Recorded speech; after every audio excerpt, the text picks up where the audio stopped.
ये चुनौती इस देश की राजनीति बदलने की है।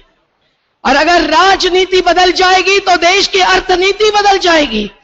न महंगाई रहेगी, न बेरोजगारी रहेगी, न गैर बराबरी रहेगी, न अन्याय और अत्याचार रहेगा। तो ये चुनौती बहुत गहरी चुनौती 65 साल की आजादी के बाद दिल्ली की जनता ने ही नहीं, पूरे देश ने राजनीति में अब सांपनाथ और नागनाथ दोनों को बाजू में करते हुए एक विकल्प चाहा है। इसकी पावती दिल्ली की जनता ने दी।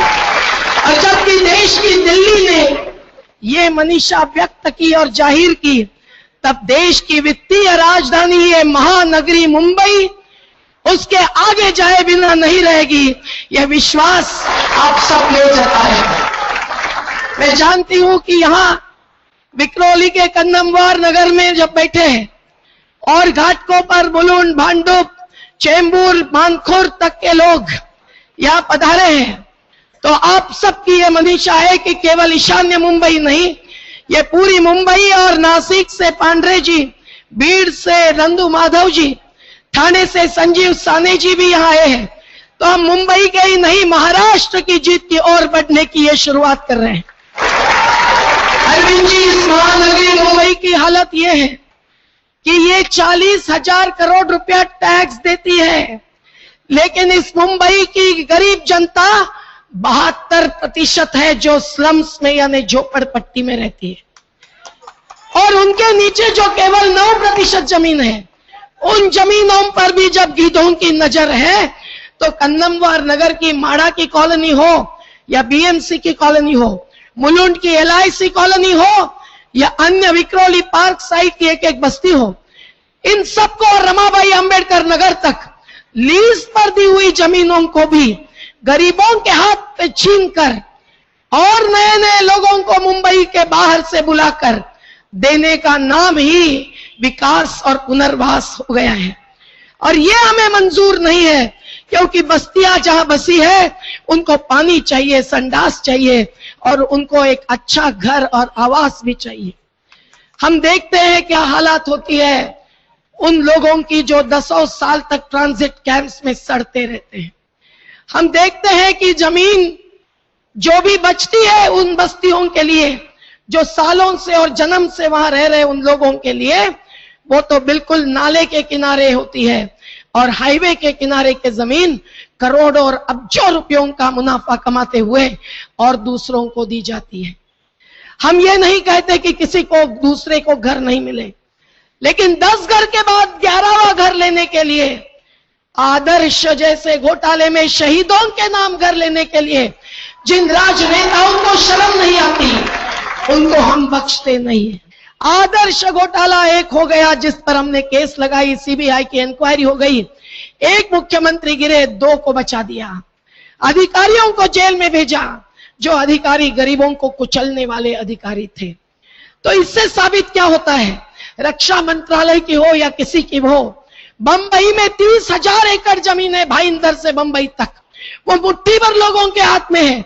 अगर मध्यम वर्गीय कोऑपरेटिव सोसाइटी बनाकर रहना चाहते हैं तो मीरा जी ये जमीन एक छोटा छोटा भूखंड जरूर उनको दिया जा सकता है।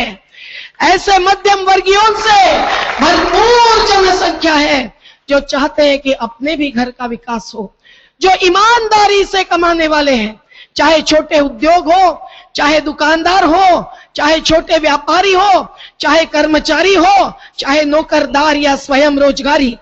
लेकिन उनके लिए आज यहां मुंबई में मानो जगह नहीं है। मुंबई एक मुट्ठी भरों की पूंजीपतियों की, बेईमानों की मुंबई साबित हो रही है साथियों, और इसलिए इस मुंबई को भी बचाना है और इस देश को भी बचाना है। यह पूरी देश की हालत ऐसी है जो मुंबई प्रतीकात्मक बन गई है।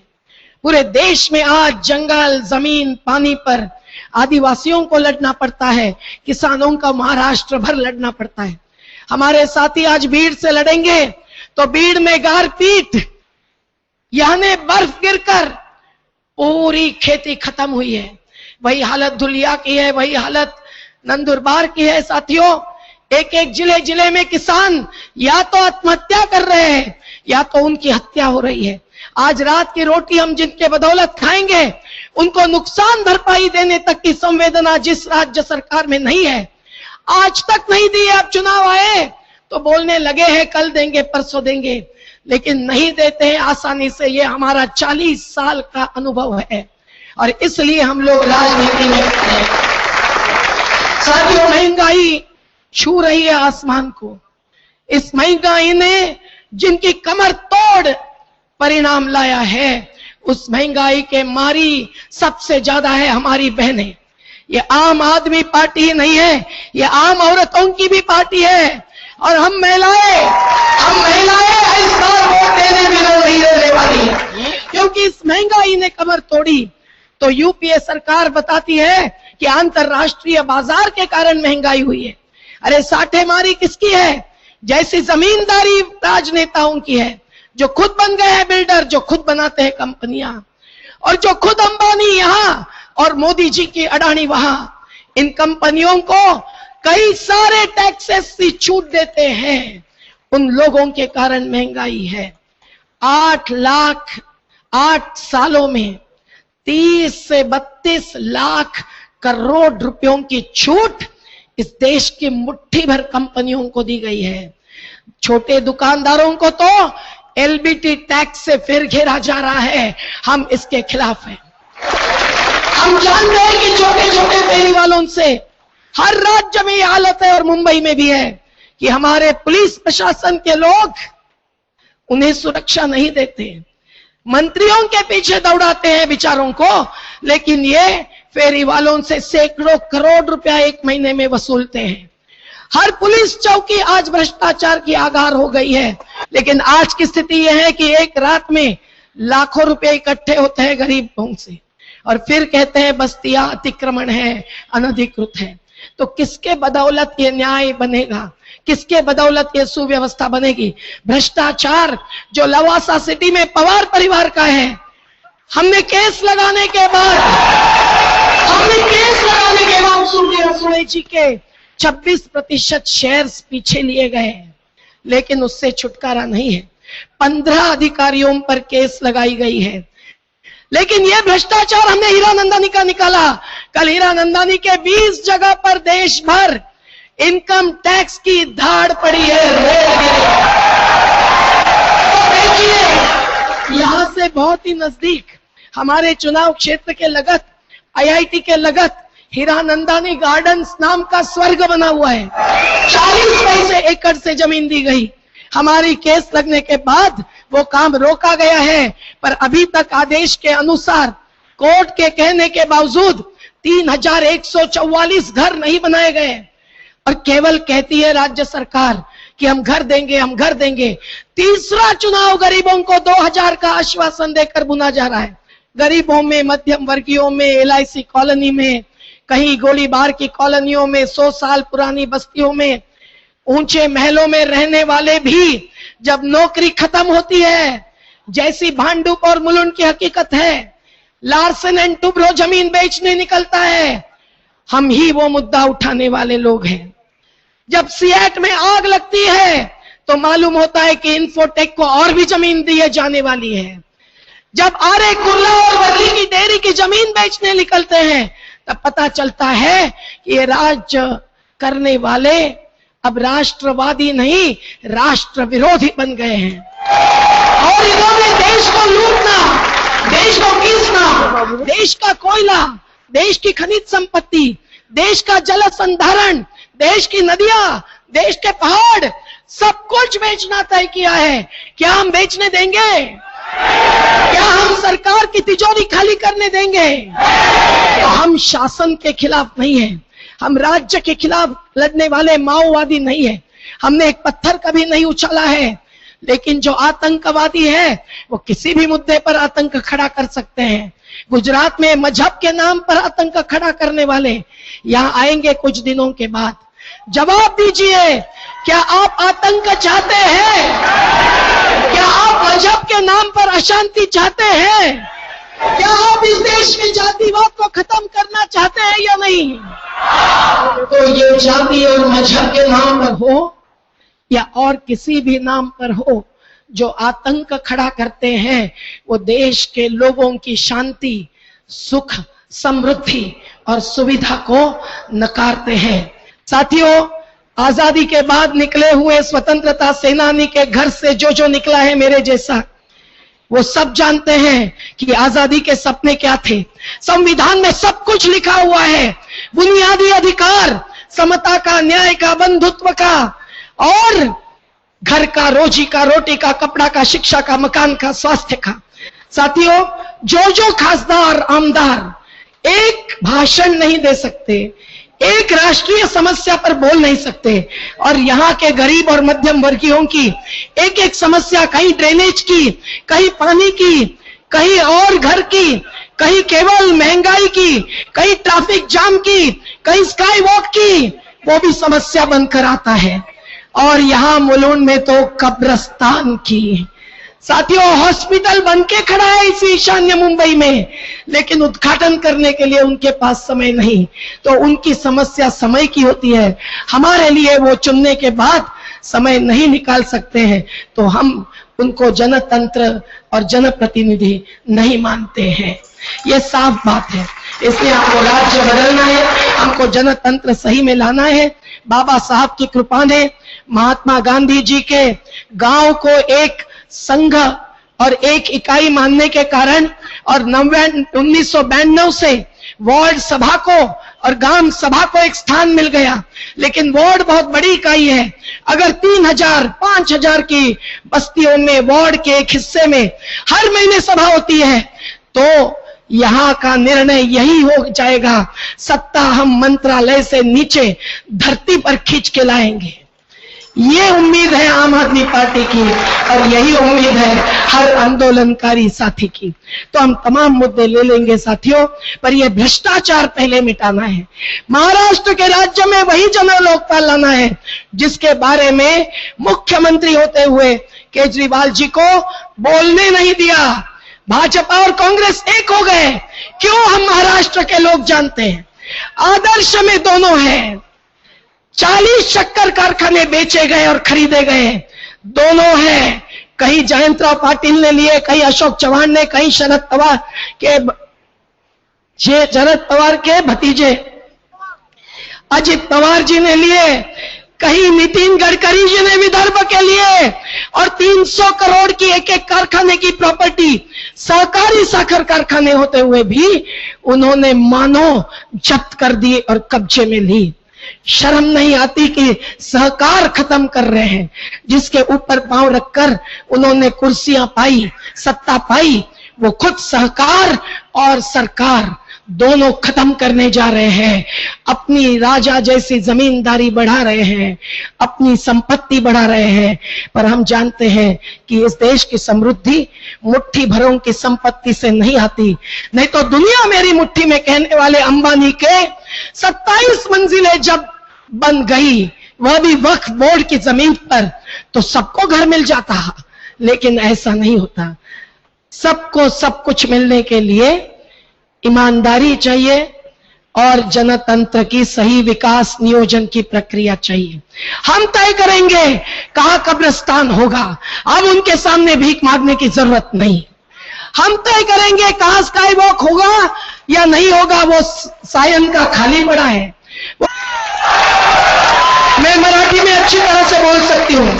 माझी मराठी अतिशय शुद्ध आहे। माझी आई इथे आहे, माझ्या आईने आणि सर्वांनीच मला मराठी शुद्ध शिकवलेली आहे।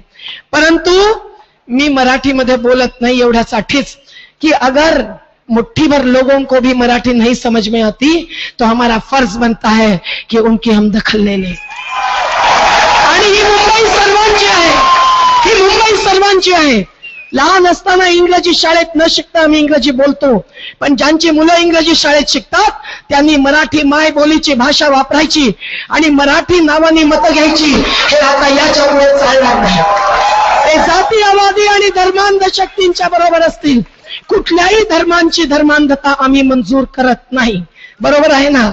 ही युवा शक्ती आता पेटलेली आहे, ती खरोखर नव्या स्वातंत्र्याचं स्वप्न पाहत आहे आणि ते स्वप्न साकार करण्यासाठी राजकारण आणि अर्थकारण बदलण्याचं ते साधेपणाने चालवण्याचं आणि राजकारणामध्ये सुद्धा समाजकारणच असावं। राजनीति में भी समाज कार्य ही हो और राजनीति समाज कार्य की पद्धति से जनता को साथ लेके जनशक्ति के आधार पर एक परिवर्तन लाने की दिशा में बढ़े, इसलिए ये चुनाव लड़ा जाएगा। मुझे विश्वास है कि महाराष्ट्र की ये टीम सुरेश कलमाड़ी, अशोक चौहान, ए राजा और कौन कौन भ्रष्टाचारी खड़े हो रहे हैं, येडियुरप्पा कर्नाटक में, नितिन गडकरी नागपुर में, हमारी तरफ से अंजलि दमानिया। झूठे आरोप लगाना आसान होता है, मयंक गांधी जी पर भी एडमिरल रामदास जी ने चुनौती ली और पूरी जांच करवा दी और पूरा साफ नजर आया। हमारे पर भी मोदी जी ने आडवाणी जी को पत्र लिखा था, आडवाणी जी के मंत्रालय ने मोदी जी को जवाब दिया था कि एक विदेशी पैसा नहीं लेता नर्मदा बचाओ आंदोलन, और उनकी 2 बार जांच हुई, कोई गैर कानूनी नहीं था।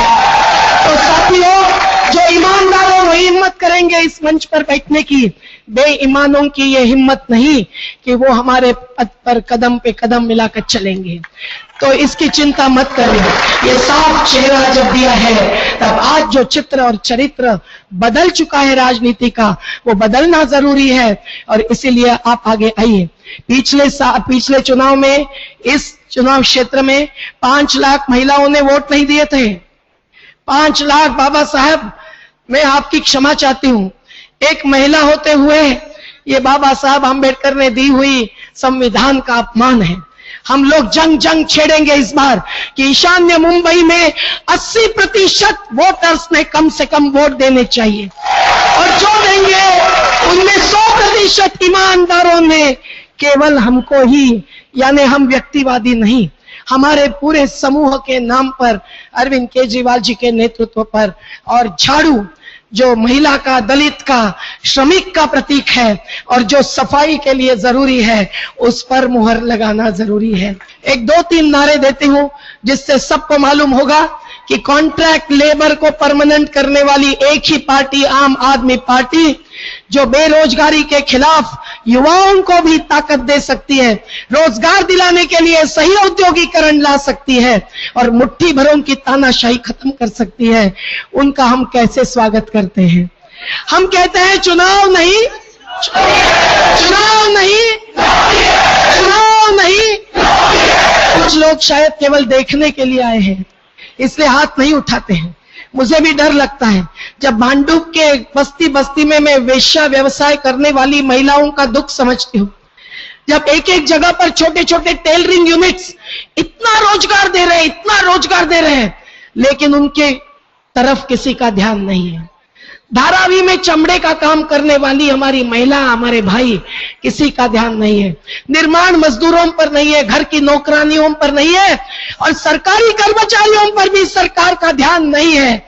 इसलिए सब ने मिलकर यह लड़ाई चुनौती के रूप में लड़नी है और जीतनी है। तो आइए, जिसको मंजूर है वही हाथ उठाए, मुट्ठी बंद करे। जात पात, मजहब, प्रांत और भाषा और स्त्री पुरुष भिन्नता नहीं चलेगा। अत्याचार महिलाओं पर जेएस वर्मा कमेटी के सिफारिशों पर अमल करना पड़ेगा। विशाखा समिति बनानी पड़ेगी। मुसलमानों के लिए सच्चर कमेटी के सिफारिशों पर अमल करना पड़ेगा, नहीं चलेगा। तो ये सब चुनौती है। चुनाव नहीं, चुनाव नहीं, पार्टी नहीं, आंदोलन है। अरविंद जी माफ करना, आंदोलन से निकलकर दूसरे आंदोलन में आए, ऐसा ही मैं और हम सब लोग इसको देखते हैं। आप भी आंदोलन के जन्मे हुए हैं। तो पार्टी नहीं, पार्टी नहीं, राजनीति बदलनी है। राजनीति, राजनीति। तो गरीबों का श्रम कितना, हक कितना, हिसाब करो, हिसाब दो। मैं महिलाओं के लिए भी यही नारा देने वाली हूं, क्योंकि ये नहीं चलेगा कि पुरुषों को आम आदमी पार्टी है मतलब महिलाओं के बिना यहां आकर चलेगा। अगली बार महिलाओं की संख्या इससे दुगुनी, चौगुनी, 5 गुनी होनी चाहिए। ये हमारे आंदोलन की ताकत होगी। तो गरीबों का श्रम कितना, हक कितना, हिसाब दो, हिसाब दो।